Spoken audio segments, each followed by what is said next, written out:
देखो कुछ लोग जब पढ़ लिख जाते हैं ना तो क्या हो जाते हैं, घमंडी। क्या हो जाते हैं, घमंडी। या किसी को बहुत अच्छी नॉलेज हो जाती है किसी चीज के बारे में। मान लो तुम्हें पढ़ाई में अच्छी नॉलेज हो गई, किसी को क्या नाम है कोई और चीज में नॉलेज हो गई, तो वो क्या हो जाता है, कभी कभी घमंड करने लगता है। अब सुनो, एक घमंडी की कहानी है। एक बार क्या होता है, एक पढ़ा लिखा घमंडी व्यक्ति क्या करता है, सैर करने जाता है। क्या करने जाता है, सैर करने जाता है। तो बीच में क्या मिलता है, नदी मिलता है।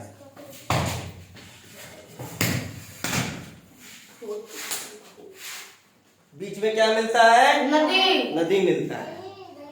ठीक है। अब नदी से क्या करता है, वहां नाविक खड़ा होता है, तो नाविक से कहता है क्या तुम मुझे नदी घुमा सकते हो। क्या कहता है, मुझे नदी घुमा सकते हो अपने नाव पे बैठा के। नाविक बोलता है जी महाराज क्यों नहीं। नाविक क्या बोलता है, जी महाराज क्यों नहीं, आइए श्रीमान बैठिए और मैं आपको पूरी नदी घुमाकर लाऊंगा। अब उसके बाद जो है वो घमंडी व्यक्ति उससे पूछता है तुम्हारा नाम क्या है। तो नाम कुछ भी हो सकता है, सोनू वोनू कुछ भी बता देता है। बोलता मेरा नाम सोनू। बोला अच्छा बताओ तुम्हें क्या व्याकरण आता है। नाविक बोलता है महाराज मैं तो जीवन भर नाव चलाया हूं, तो मुझे व्याकरण आएगा। तो वो घमंडी व्यक्ति बोलता है कि आधा जीवन तो तुम्हारा वैसे ही निकल गया जो तुम्हें व्याकरण नहीं आती। ठीक है। तो फिर उसने पूछा नाविक से अच्छा चलो व्याकरण नहीं आता है कोई बात नहीं, अब तुम बताओ क्या तुमने इतिहास भूगोल पढ़ा है। तो नाविक कहता है महाराज मैं तो जीवन भर नाव चलाया हूं, मुझे क्या इतिहास भूगोल के बारे में पता है। तो फिर वो कहता है ठीक है, जो बैठा रहता है नाव पे वो घमंडी व्यक्ति कहता है कि तब तो तुम्हारा पूरा जीवन बेकार हो गया। तब तो तुम्हारा पूरा जीवन बेकार हो गया। अब जब पूरा जीवन बेकार हो ही गया है तो नाविक को क्या आया, बड़ा क्रोध आया। बोला मैं इसको जो है बड़े प्रेम जो है बैठाता हूँ, मान सम्मान से इनसे कहा महाराज आइए बैठिए, इतना इज्जत मान सम्मान दे के इनको बैठा के घुमा रहा हूँ, और ये जो है मेरे बेइज्जती करता जा रहा है। क्योंकि हर इंसान का कुछ ना कुछ अलग काम करने का तरीका होता है। किसी को लकड़ी का सुंदर सा खिलौना या मतलब लकड़ी का है जो कुर्सी मेज ये सब वस्तुएं बनाने अच्छी आती होंगी, कोई लोहे का सामान सबसे सुंदर बनाता होगा, कोई मिट्टी का सबसे सुंदर बनाता होगा, है कि नहीं है। कोई क्या नाम है घर अच्छा बनाता होगा, कोई घर की पेंटिंग अच्छी करता होगा। ऐसा होता है ना। एक आदमी सब कुछ तो नहीं कर सकता। अब सोचो कि कोई तुम्हारे घर खाना बनाने आया, खानसामा आया हलवाई, हलवाई से बोले कि चलो मेरे घर का जो है ईंटा जोड़ दो, तो हलवाई क्या कहेगा, नहीं जोड़ पाएंगे, बेवकूफी तो समझेगा तुमको। तो हर कोई काम हर कोई नहीं कर सकता। और ये बुद्धिमान व्यक्ति क्या थे, जो घमंडी व्यक्ति थे, ये नाविक की बेइज्जती करते जा रहे थे। नाविक मतलब क्या होता है, जो नाव चलाता है। ठीक है। अब नाविक क्या नाम है परेशान हो गया।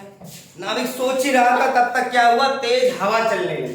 क्या हुआ, तेज हवा चलने लगी।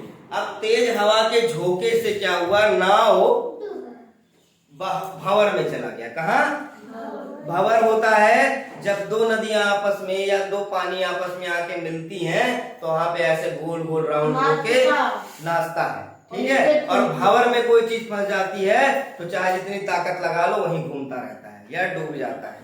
ठीक। अब जो है नाव भंवर में चली गई। अब नाव भंवर में चली गई, अब भैया नाव चलाने वाले को तो समझ में आ गया कि अब तो कहानी खत्म है। वो फटाक से कूद के नदी में चला गया। अब नदी में तैरता हुआ पूछा उस घमंडी व्यक्ति से कि महाराज आपको तैरना आता है क्या। तो महाराज बोले मैं बहुत पढ़ा लिखा इंसान हूं, मैं कभी इस चीज के किनारे नहीं गया। मतलब मैंने जीवन भर व्याकरण पढ़ा, इतिहास पढ़ा, भूगोल पढ़ा, ठीक है, और सब कुछ किया, लेकिन मुझे तैरना नहीं आता है। अब नाविक की हंसी छूट गई। नाविक की हंसी छूट गई। फिर तो आपको अपने व्याकरण और इतिहास भूगोल को बुलाना होगा आपकी सहायता के लिए। भाई जब तुम्हें तैरना नहीं आता है तो तुम पार नदी में तो डूबी जाओगे। अब तुमने जीवन भर क्या क्या याद किया? व्याकरण, इतिहास और भूगोल।